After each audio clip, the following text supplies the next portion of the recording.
Salut tout le monde, c'est Satanos.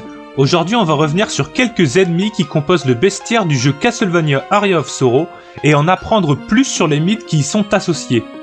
En faisant mes recherches pour cette vidéo, je suis tombé à de nombreuses reprises sur le Dictionnaire infernal, un ouvrage écrit en 1818 par Jacques Collin de Plancy qui semble avoir été l'une des sources principales d'inspiration des développeurs du jeu. Ce livre, libre de droit, est consultable et téléchargeable gratuitement, alors n'hésitez pas à aller le feuilleter, j'ai mis le lien pour y accéder dans la description.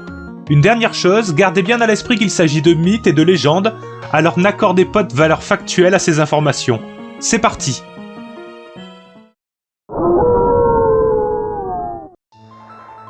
Ukobak est un ennemi que l'on a rencontré à de nombreuses reprises pendant l'aventure. Il ressemble à un lutin de couleur verte, équipé d'une louche incandescente avec laquelle il s'amuse à déposer des flamèches un peu partout sur notre chemin. C'est un démon d'ordre inférieur, souvent décrit comme étant sous les ordres de Belzébuth et chargé de l'approvisionnement en huile des chaudières infernales, huile fabriquée avec le sang des damnés. Sa représentation la plus courante est assez proche de son apparence dans le jeu, ressemblant à un gremlin avec de grands yeux et de grandes oreilles, toujours armé d'une poêle remplie de charbons ardents. Il est réputé être l'inventeur des feux d'artifice, et ça serait aussi lui qui a découvert comment frire des aliments. En dehors de la série Castlevania, Ukobak est apparu dans plusieurs autres médias populaires. Une carte Yu-Gi-Oh lui est dédiée. C'est un ennemi récurrent dans les jeux Megami Tensei ainsi que leur spin-off Persona, et un petit démon cuisinier porte son nom dans l'anime Aono Exorcist.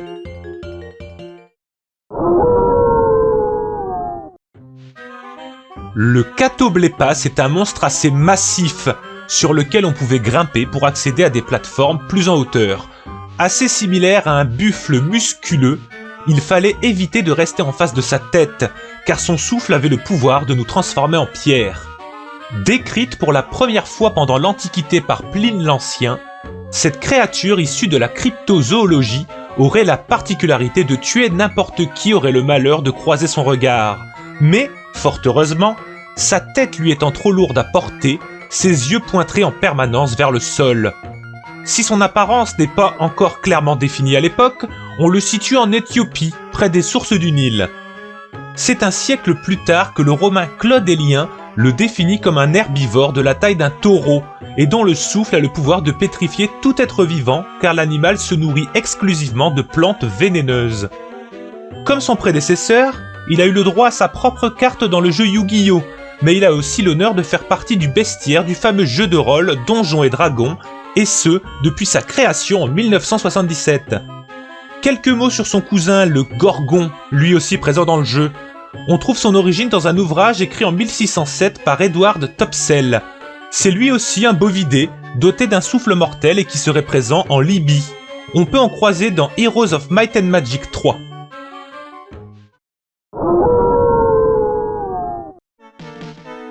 Buer est certainement la créature qui m'a le plus intrigué pendant l'aventure, et celle qui m'a inspiré l'idée de faire cette vidéo.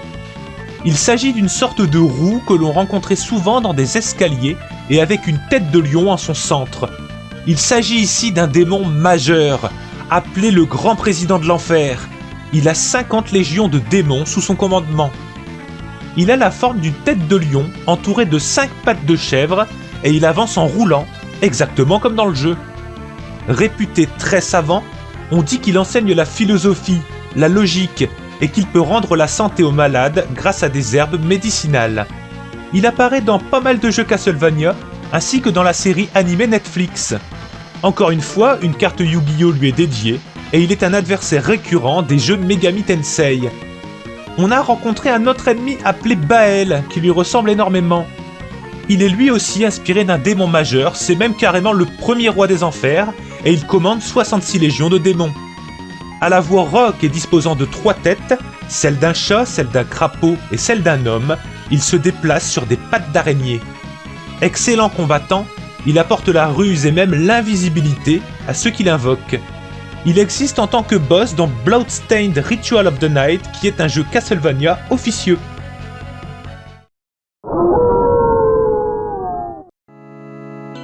Stolas est un ennemi que l'on a pu croiser à la fin du jeu.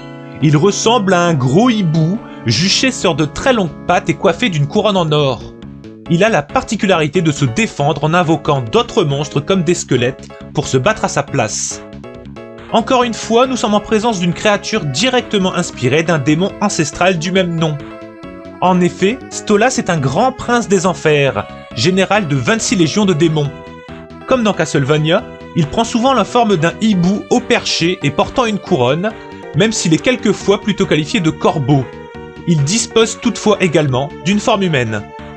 Il est reconnu comme sage et très savant, spécialiste de l'astronomie, de la botanique et de la gémologie. Il apporte la connaissance à ceux qui l'invoquent. Avec Buer et Bael, il fait partie des 72 démons qui auraient été emprisonnés dans une urne par le roi Salomon. Une carte japonaise de Yu-Gi-Oh lui fait référence, tout comme un monstre dans Megami Tensei, mais il est surtout connu comme personnage récurrent dans le dessin animé Helluva Boss.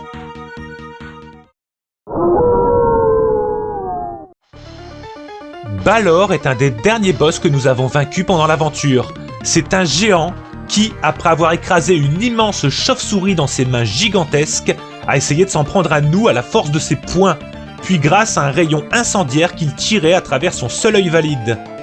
C'est dans la mythologie celte et plus précisément irlandaise qu'il trouve ses origines. Balor est le roi d'un peuple de géants maléfiques appelés les Faumoirs. Pendant son enfance, il aurait rencontré un druide dont le sortilège s'enfuit du chaudron bouillonnant pour frapper l'œil du géant, lui conférant un pouvoir de destruction dévastateur. Fort heureusement, celui-ci restait la plupart du temps clos, recouvert par une très lourde paupière demandant 4 soldats pour la soulever les jours de bataille.